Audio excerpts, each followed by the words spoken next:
قطب الأقطاب غوث الاغواث رضی اللہ تعالیٰ عنہ بہت کبار اولیاء کرام میں سے ہیں اور پوری دنیا میں آپ کا سلسلہ پھیلا ہوا ہے، اور ہمارے یہاں پر بھی یہ سلسلہ پہلے سے موجود تھا لیکن صرف اہل علم تک محدود تھا۔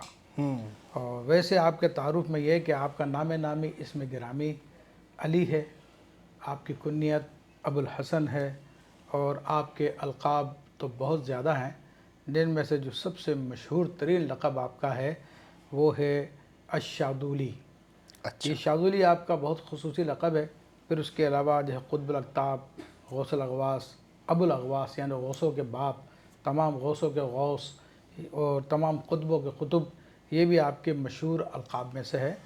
آپ رحمۃ اللہ تبارک و تعالیٰ علیہ سادات کرام کے گھرانے سے تعلق رکھتے ہیں، اور اپنے والد محترم کی طرف سے آپ سیدنا امام حسن مجتبیٰ رضی اللہ تعالیٰ عنہ کی اولاد ہیں، اور اپنی والدہ ماجدہ کی طرف سے آپ سیدنا امام حسین رضی اللہ تعالیٰ عنہ کی اولاد ہیں۔ آپ مغرب افریقہ کا افریقہ اقصیٰ کہلاتا ہے، یعنی افریقہ کا ایک دور دراز کا علاقہ جس کو مغرب اقصیٰ بھی کہتے ہیں، مغرب بھی کہتے ہیں۔ اقصیٰ؟ ہاں، اقصیٰ یعنی دور والا علاقہ، کنارے والا علاقہ۔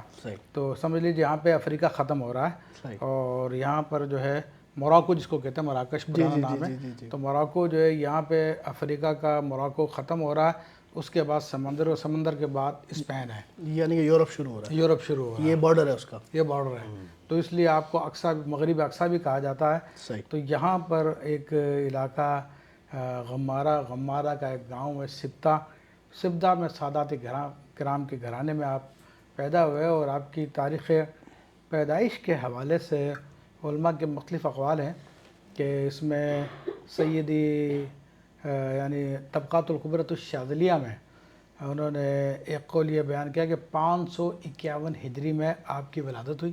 اچھا۔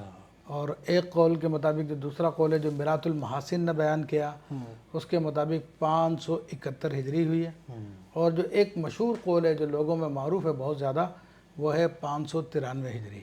اچھا۔ تو 593 ہجری کو ہم لیتے ہیں تو آپ کی عمر 66 سال بنتی ہے، اچھا، اور 551 کو لیتے ہیں تو پھر آپ کی عمر جو ہے وہ 90 سال سے زیادہ بنتی ہے۔